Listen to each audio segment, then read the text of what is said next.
శ్రీమాత్రే నమః. నమస్తే అండి. ఈరోజు కూడా ఒక మంచి వీడియో అండి. ఈ వీడియో శుక్రవారం రోజు కదండి, ఈరోజు పూజ చేసుకున్నాను.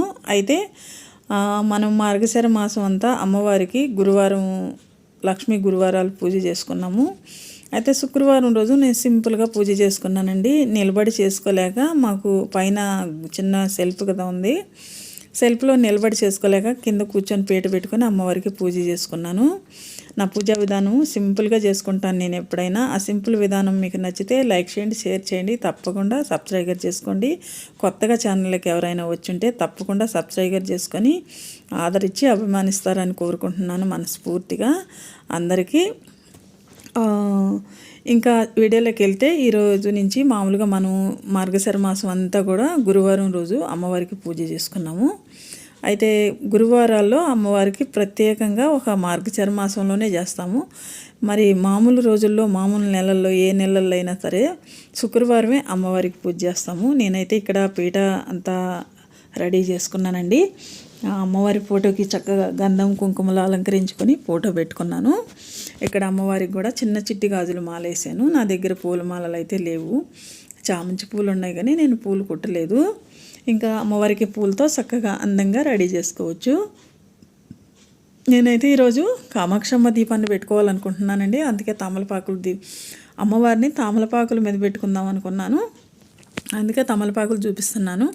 తమలపాకులకి తొడమలు తీసి చక్కగా గంధం కుంకుమలతో ఇట్లా బొట్లు పెట్టుకొని, ఇప్పుడు ఒక ప్లేట్కి కూడా గంధం కుంకుమతో బొట్లు పెట్టుకొని ప్లేట్ పెట్టుకొని దాని మీద 5 తమలపాకులు పెట్టుకుంటున్నాను. తర్వాత ఒక 3 పిడికిళ్ళు బియ్యం పోసుకొని ఆ బియ్యంలో అమ్మవారిని పెట్టుకుంటాను. ఇలా పెట్టుకోవడం వల్ల ఆ బియ్యం మనం ఆహారంగా తీసుకుంటే చాలా మంచిదండి. ఎందుకంటే అమ్మవారి కూర్చున్న బియ్యం కదండి, మనం ఎంతో ఇష్టపడతాము అమ్మవారు అంటే. ఆ పూజలో పెట్టిన బియ్యం కాబట్టి మనం మంచిదిగా తింటే మంచిది. ప్రసాదంగా అయినా వండుకోవచ్చు, లేకపోతే అన్నంగా అయినా వండుకొని తినొచ్చు. అయితే ఇక్కడ నేను కామాక్షమ్మ దీపానికి కూడా చక్కగా కుంకుమ గంధములతో అలంకరించి పెట్టుకున్నానండి. అయితే మార్గశిర మాసంలో అమ్మవారికి అలా పూజ చేసుకుంటాం గురువారం. ఇప్పుడు ఈ మాసంలో ధనుర్మాసం, మనకి పండగ వచ్చేది ధనుర్మాసంలోనే కదండి. ఈ ధనుర్మాసము 2 మాసాలు ఉంటాయి. ఇప్పుడు ధనుర్మాసంలో కూడా ఇలా అమ్మవారికి పూజ చేసుకోవచ్చు. అయితే ప్రతిసారి ఇంకా శుక్రవారమే చేసుకుంటాము అమ్మవారికి అనేది. శుక్రవారం మంగళవారం చేసుకుంటాము. మిగతా రోజుల్లో కొంచెం తక్కువే చేస్తాం పూజ. శుక్రవారం మంగళవారం అంటే అమ్మవారికి ఇష్టమైన రోజులు కాబట్టి మనం కూడా అమ్మవారికి పూజించడం ఇష్టం కాబట్టి చక్కగా పూజ చేసుకుంటాము. ఇలా చేసుకోవడం వల్ల మన ఇంట్లో కూడా చాలా మంచిదండి. ఎందుకంటే అమ్మవారికి చక్కగా కుంకుమ పూజ, పూలతో పూజ చేసుకుంటాం కాబట్టి. నేను ఇక్కడ అమ్మవారిని పెట్టినప్పుడు చక్కగా ఎప్పుడైనా పీట ముందైనా రూమ్ ముందైనా పూజ గది ముందైనా ఒక ముగ్గు ఉండాలి కాబట్టి ఎప్పుడైనా నేను ఇక్కడ పసుపు తలుక్కొని చిన్న ముగ్గు వేసుకుంటానండి. అలాగే ఈరోజు కూడా వేసుకుంటున్నాను. అమ్మవారి ముందు ముగ్గు వేసుకోవాలి, గుమ్మం ముందు కూడా అలాగే ముగ్గు వేసుకొని చక్కగా పసుపు కుంకుమలు అలంకరించుకుంటే చాలా అందంగా ఉంటుంది. నేను గుమ్మాన్ని అయితే వీడియో తీయలేదు. ఈరోజు చాలా పద్మం ముగ్గు చాలా బాగా వేసాను, కానీ మర్చిపోయానండి వీడియో తీయటానికి. తర్వాత ఇక్కడ అన్నీ చేసుకున్న తర్వాత నువ్వుల నూనెతో దీపారాజన చేసుకున్నాను. ఇంకా అమ్మవారికి పసుపు కుంకుమ కూడా పెట్టుకున్నానండి. ఇంకా పూలతో అలంకరించుకొని వినాయకుడిని అయితే పెట్టలేదండి, పైన దీపారాజన చేసేసాను. ఇంకా వినాయకుని మనసులో తలుచుకొని అమ్మవారికి ఇంకా అక్షంతలు, గంధము, కుంకుమ అన్నీ సమర్పించుకోవాలి.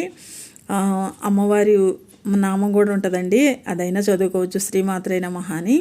నేనైతే అమ్మవారి నామాలు కాకుండా చక్కగా గంధము సమర్పయామి, కుంకుమ సమర్పయామి అనుకుంటూ అమ్మవారికి గంధం కుంకుమ అన్నీ సమర్పించి తర్వాత అమ్మవారి పాదాలు కూడా పెట్టుకున్నాను. ఒక తమలపాకు మీద పాదాలకు కూడా అక్షంతలు, కుంకుమ, గంధము అన్నీ సమర్పించి తర్వాత నమస్కారం చేసుకొని కుంకుమ పూజ చేసుకుంటున్నానండి.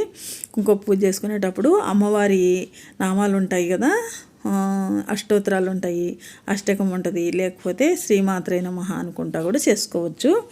అది అమ్మవారికి జపం చేసినట్టు ఉంటుంది. శ్రీమాత్రే నమః, శ్రీమాత్రే నమః అని 108 సార్లు అనుకుంటే చాలా మంచిదండి.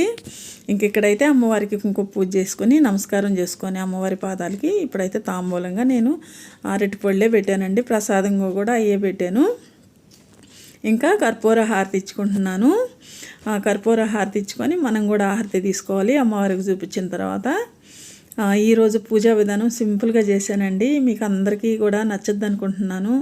తప్పకుండా నచ్చితే లైక్ చేయండి, షేర్ చేయండి. నేను ఈ మధ్యన నాకు నడుము నొప్పి వచ్చి వెస్టేజ్లో ప్రోడక్ట్ తెచ్చుకొని వాడుతున్నానండి. చాలా బాగుంది. మీకు కూడా అప్పుడప్పుడు పెడుతున్నాను చూడండి వీడియో. తప్పకుండా చూస్తారనుకుంటున్నాను. ఎందుకంటే మనకి అమ్మవారు అనుగ్రహం ఉంటుంది, ఆరోగ్యం కూడా బాగుంటే ఆ తల్లి అనుగ్రహం తప్పకుండా ఉంటుంది కదండి. ఏదైనా మనం నమ్మి చేసామంటే ఇట్లా అమ్మే దాని రూపంలో, ఆ మందుల రూపంలో మనకి చక్కగా ఆరోగ్యం ఇస్తుంది అనుకొని మనస్ఫూర్తిగా నమ్ముతానండి నేను. అందుకని ఆ వీడియో కూడా పెడుతున్నాను, అప్పుడప్పుడు చూడండి. అయితే ఇక్కడ నేను అక్షంతలేసి అమ్మవారి పాదాల మీద నమస్కారం చేసుకున్నానండి. అమ్మ ఆరోగ్యాలు మేము మా పిల్లలు బాగుండాలని మనస్ఫూర్తిగా కోరుకొని ఆ అమ్మవారికి నమస్కారం చేసుకోండి. ఇదేనండి ఈరోజు వీడియో.